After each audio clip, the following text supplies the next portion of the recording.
தம்பி சொல்லுங்கண்ணா. தம்பி, நான் சொல்லல தேவசேனா உன்னை ஓவரா சைட் அடிக்குதுன்னு. சட்டுன்னு திரும்பி பார்க்காத, கொஞ்சம் மெல்லமா திரும்பி பாரு. ஃபைல பாக்குற மாதிரி உன்னை என்னவா பாக்குது பாரு. நமக்கு எதுக்கு வம்பு?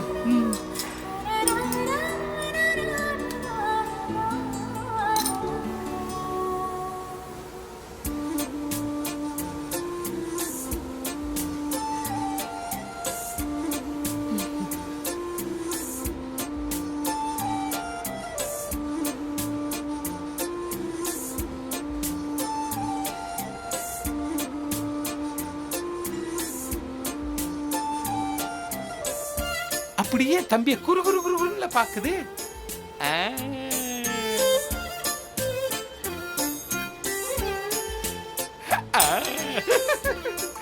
தம்பி, உன்னை நான் பார்க்கும் போது மண்ணை நீ பார்க்கின்றாயே, விண்ணை நான் பார்க்கும் போது என்னை நீ பார்க்கின்றாயே. நேரிலே பார்த்தால் என்ன, நிலவென்ன தேய்ந்தா போகும், புன்னகை புரிந்தால் என்ன, பூமுகம் சிவந்தா போகும். அண்ணே, பாட்டு நல்ல பாட்டு தான், ஆனா நீங்க தான் அதை கொலை பண்றீங்க. தேவசேனா உன்னை பார்த்தாச்சு, பாகுபலி நீ பேரை மாத்திக்க வேண்டியதுதான். அண்ணா, தயவு செஞ்சு கொஞ்சம் பேச்ச குறைக்கிறீங்களா? எப்ப பார்த்தாலும் எதனா ஒன்று சொல்லிக்கிட்டு. உன்னை நான் பார்க்கும் போது மண்ணை நீ பார்க்கின்றாயே, என்னை.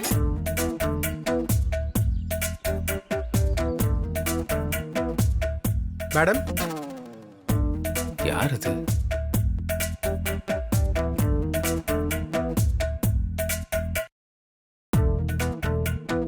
யார் சார் நீங்க? என்ன வேணும்? சார் என் பேர் கோபி. மீனாட்சிங்கிறவங்களுக்கு மாப்பிள்ளை தேவைன்னு மேட்ரிமோனியில் விளம்பரம் கொடுத்துருந்தாங்க. அதை பார்த்துட்டு தான் அவங்களுக்கு பொண்ணு பார்க்க வந்திருக்கேன்.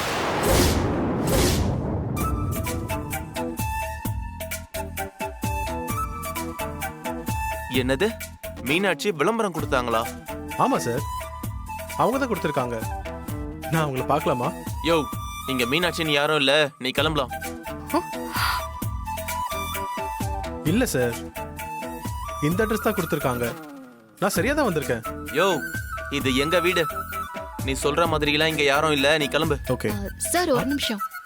நீங்க சொல்ற மீனாட்சிங்கிறவங்க இங்கதான் இருக்காங்க. இருங்க, நான் கூட்டிட்டு வரேன். தீபா, இது உனக்கு தேவையில்லாத வேலை. அமைதியா இருக்கியா? அக்காவை பொண்ணு பார்க்கணும்னு அவர் வந்திருக்காரு. இந்த விஷயம் அவங்களுக்கு தெரிஞ்சா கோவப்படுவாங்கல்ல, அதனால நம்ம யாருமே தலையிடாம இருக்கிறதா நல்லா இருக்கும். நீங்க ஒரு நிமிஷம் வெயிட் பண்ணுங்க, நான் போய் அவங்களை கூட்டு வந்துடுறேன்.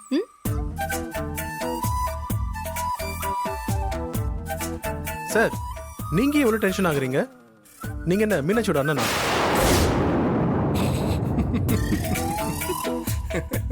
என்னடா, என் பொழப்பு உனக்கு சிரிப்பா இருக்கா? இல்லடா, அண்ணியா இன்னொரு கல்யாணத்துக்கு ரெடி ஆகுறாங்க. என்னால நம்பவே முடியல. அவ என்னை கடுப்பேத்துறதுக்கு தான் இப்படி எல்லாம் பண்றா. டேய், நான் தான் உனக்கு கிளம்புன்னு சொல்லிட்டேன்ல, கிளம்பு. இருங்க சார், மீனாட்சி வரட்டும், பார்த்துட்டு போயிடுறேன். டேய், அவ வர மாட்டாடா. போன்னு சொன்னா போயிடணும். என்ன சார் இப்படி மரியாதை இல்லாம பேசுறீங்க? நான் ஒரு பிரைவேட் கம்பெனில மேனேஜரா இருக்கேன். மாசம் 1 லட்சம் ரூபாய் சம்பளம்.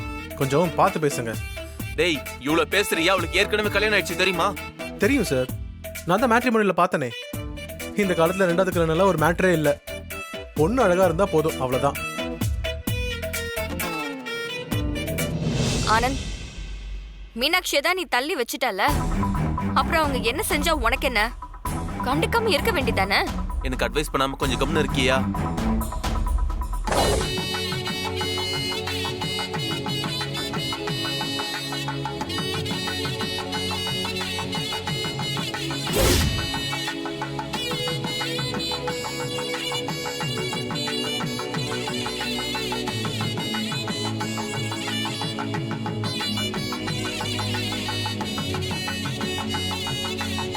சார், இவங்க தான் மீனாட்சி.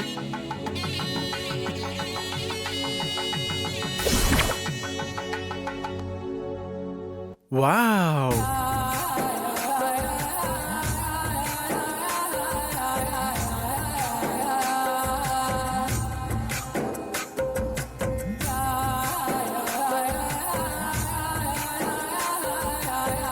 என்னங்க இவ்ளோ அழகா இருக்கீங்க?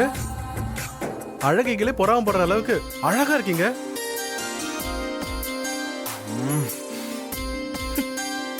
இப்படி ஒரு தேவதையை கல்யாணம் பண்றதுக்கு தான் எனக்கு இவ்வளவு நாளா கல்யாணமே நடக்காம இருந்திருக்கு போல. டேய் வாய் இருக்குன்னு ரொம்ப பேசாதடா. அவளுக்கு கல்யாணம் ஆகி 10 வருஷம் ஆச்சு. 10 வருஷமா? என்னால நம்பவே முடியல சார். 18 வயசுக்கு மேல ஒரு நாள் ஜாஸ்தியா சொன்னா கூட அவங்க அழகா அவமானப்படுத்துறதா அர்த்தம்.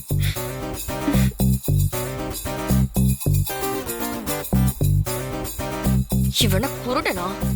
இவள போய் 18 வயசு அது இதுன்னு புகழ்ந்துட்டு இருக்கான்.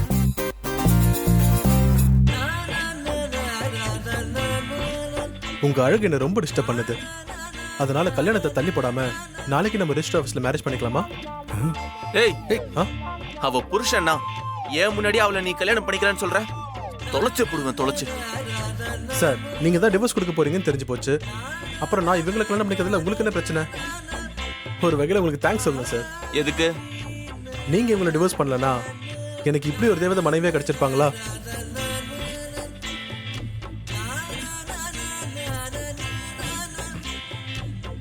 எனக்கு உங்களை ரொம்ப பிடிச்சிருக்கு.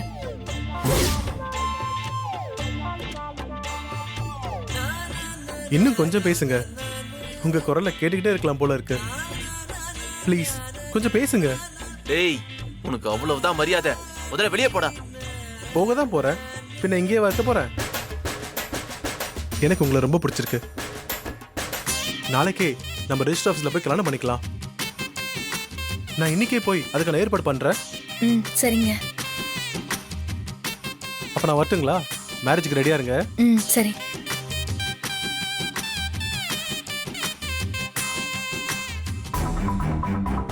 ஏய் என்னடி நடக்குதுங்க? எவனோ ஒருத்தன் வரான், உன்னை பாக்குறான், பிடிச்சிருக்குன்னு வேற சொல்றான், நாளைக்கே கல்யாணம்னு சொல்றான். கட்டின புருஷனுக்கு முன்னாடியே இன்னொருத்தனை கல்யாணம் பண்ணிக்க சம்மதம் சொல்ற? அசிங்கமா இல்ல உனக்கு? நீங்க என்ன யோக்கியமா? கட்டின பொண்டாட்டி நான் இருக்கிறப்பவே இன்னொருத்தைய கல்யாணம் பண்ணி கூட்டிட்டு வந்து ஏன் முன்னாடியே குடும்பம் நடத்துவீங்க? நீங்க என்ன கழட்டி விட்டுட்டீங்க. என் வாழ்க்கைக்கு ஒரு ஆண் துணை வேண்டாம். அதான் நானும் இன்னொரு கல்யாணம் பண்ணிக்கலான்னு முடிவெடுத்துட்டேன். நீங்க செய்யறது சரினா நான் செஞ்சது சரிதான். சரியா சொன்னீங்க மீனாட்சி. நம்ம பயந்துட்டே இருக்கிறதுனால ஆம்பளைங்க நம்மள அடிமையா நடத்த பாக்குறாங்க. உங்களை மாதிரி திருப்பி பதிலடி கொடுத்தாதான் அவங்க எல்லாம் அடங்குவாங்க.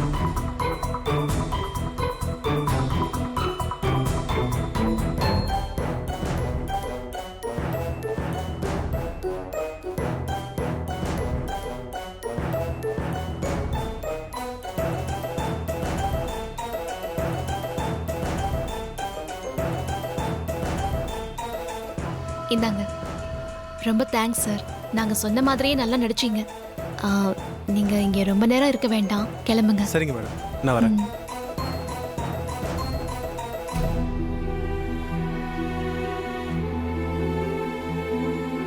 உங்களுக்கு கல்யாணம்னு சொன்னதும் ஆனந்த் மாமா கொதிச்சு போயிட்டாரு. மாப்பிள்ளையா வந்த அந்த ஆளை அப்படியே எரிக்கிற மாதிரி பார்த்தாரு. அவருக்கு உங்க மேல இருக்கிற பாசம் கொஞ்சம் கொஞ்சமா வெளியில வந்துட்டே இருக்குக்கா. இன்னும் கொஞ்ச நாள்ல அந்த ரியாவை முழுசா தூக்கி எறிஞ்சிட்டு உங்க பக்கமே வந்துருவாரு பாருங்க. அப்படி வரலன்னா நான் வர வைப்பேன். அந்த மனுஷனோட சேர்ந்து வாழணுங்கிற ஆசையெல்லாம் எனக்கு இல்ல. உன் திருப்திக்காக நீ சொன்ன விஷயங்களை நான் செஞ்சேன், அவ்வளவுதான்.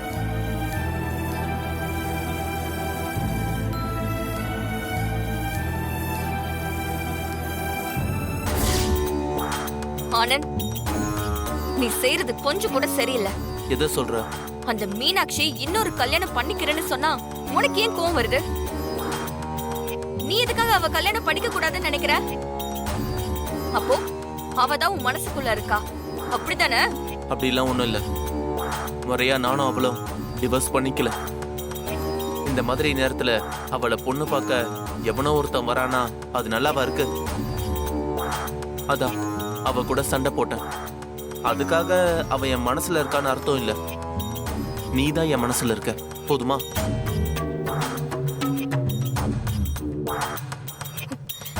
இவன் பேச்சுல உண்மை இருக்கிற மாதிரி தெரியல. மீனாட்சி மேல இவனுக்கு ஒரு சாஃப்ட் கார்னர் இருக்குன்னு தெரியுது. அதனால இனிமே நம்ம கேர்ஃபுல்லா தான் இருக்கணும். எக்காரணத்து கொண்டும் மீனாட்சி பக்கம் இவன் போகவே கூடாது. அப்பதான் நானும் ஆனந்தும் சந்தோஷமா இருக்க முடியும்.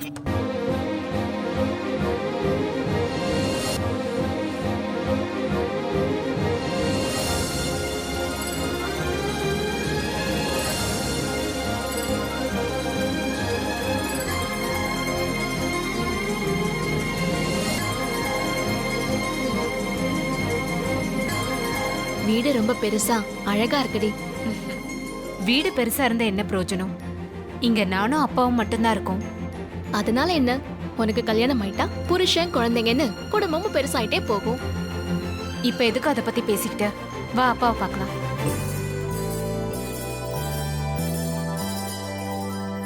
காமாட்சி, சொல்லுங்கம்மா. அப்பா எங்க இருக்காரு? அப்பா மாடியில இருக்காருமா. சரி, ஒரு காஃபி கொண்டு வா. சரிங்கம்மா. வா.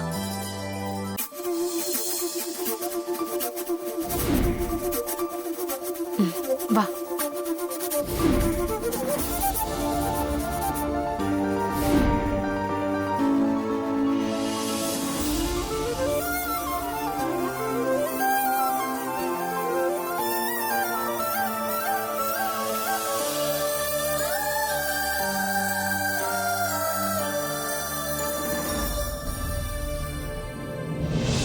அப்பா,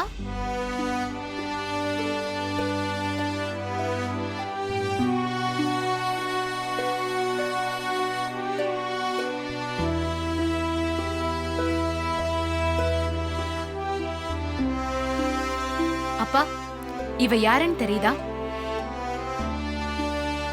சரியா தெரியலையேம்மா. அப்பா, இவதான் தீபா. காஞ்சிபுரத்துல பாட்டி வீட்டுக்கு போவேன்ல, அங்க பக்கத்து வீட்ல இருந்த தீபா இவதான். ஆ? ஆமா, சின்ன வயசுல பார்த்தது, அதுக்கப்புறம் இப்பதான் பாக்குறேன். சாரிம்மா, உன்னைய பார்த்து ரொம்ப வருஷம் ஆச்சு, அதான் திடீர்னு தெரியல. பரவாயில்லப்பா, எனக்கே டக்குன்னு அம்மு அடையாளம் கண்டுபிடிக்க முடியல. அவளுக்கும் என்ன அடையாளம் தெரியல.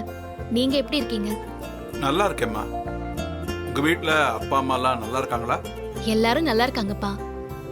தீபா, நீ அப்பா கிட்ட பேசிட்டு நான் ட்ரெஸ் சேஞ்ச் பண்ணிட்டு வந்துடுறேன். சரிடி, போ.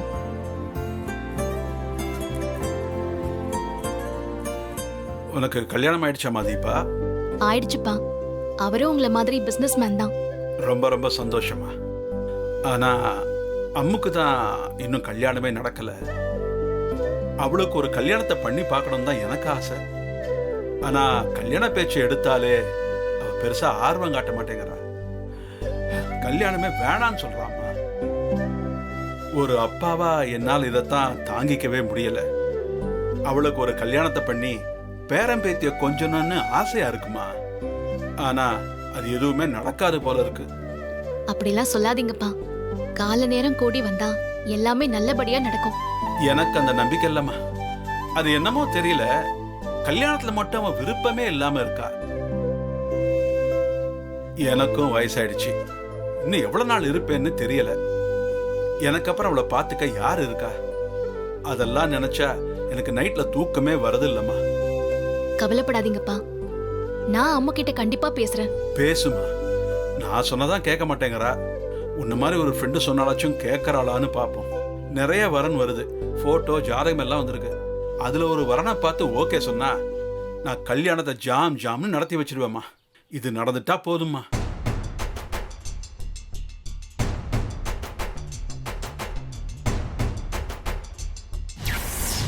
நீங்க தான் என்ன பிடிக்கலன்னு சொல்லிட்டீங்கல்ல, அப்போ முறைப்படி டிவோர்ஸ் பண்றது தானே சரி. நீங்க என்ன கழட்டி விட்டுட்டீங்க.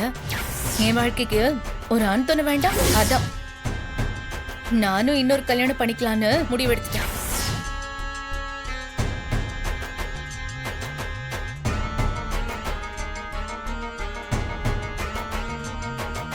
ஆனந்த், வாரியா?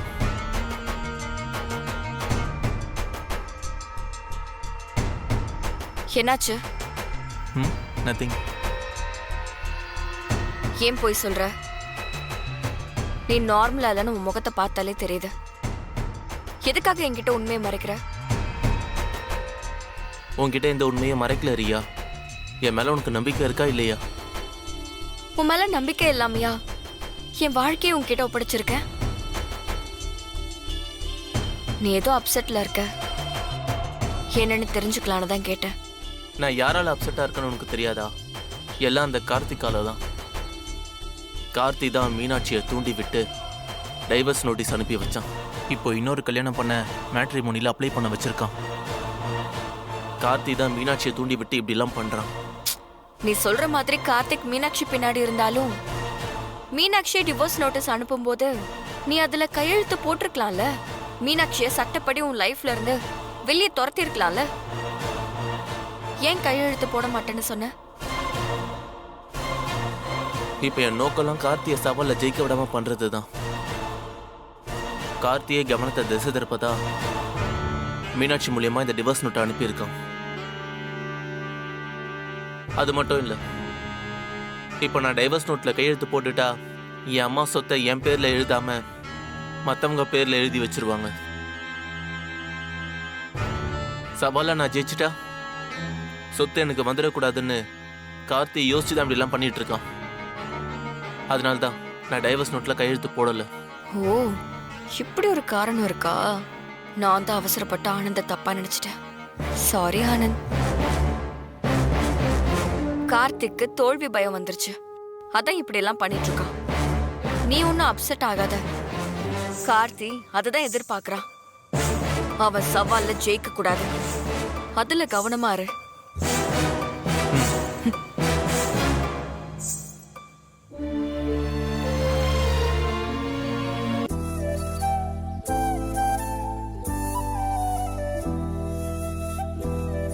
அப்பா, இவள ரொம்ப வருஷம் கழிச்சு பார்த்து வீட்டுக்கு கூட்டிட்டு வந்திருக்கேன். இவகிட்ட என் கல்யாணத்தை பத்தி பேசி போர் அடிக்காதீங்க, ஓடிட்டு போறா.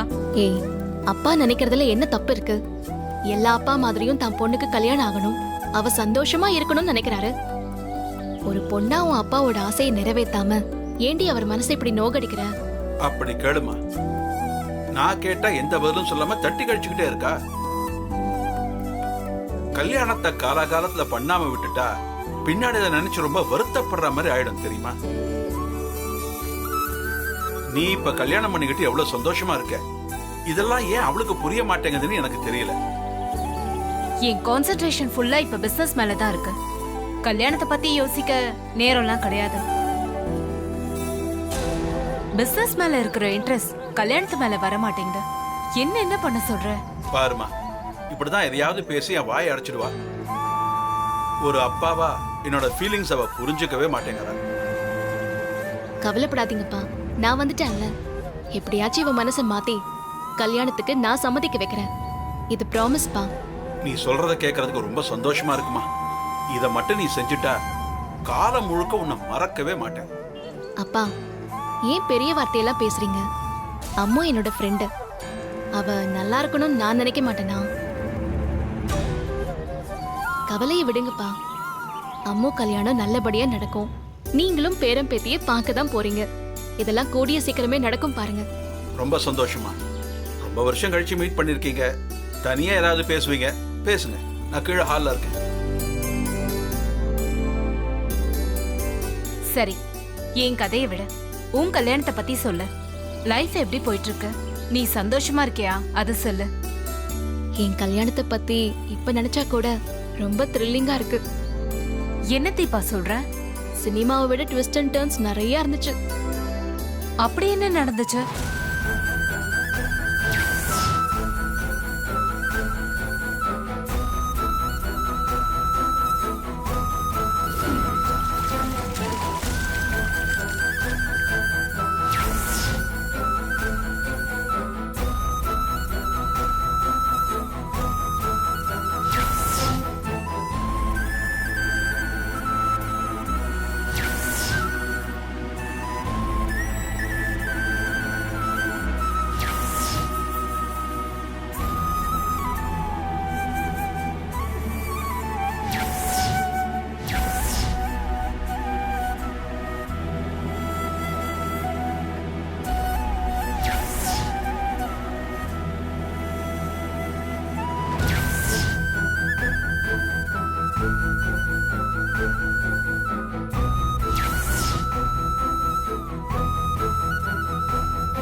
உன் கல்யாணத்துல இவ்ளோ நடந்துச்சா?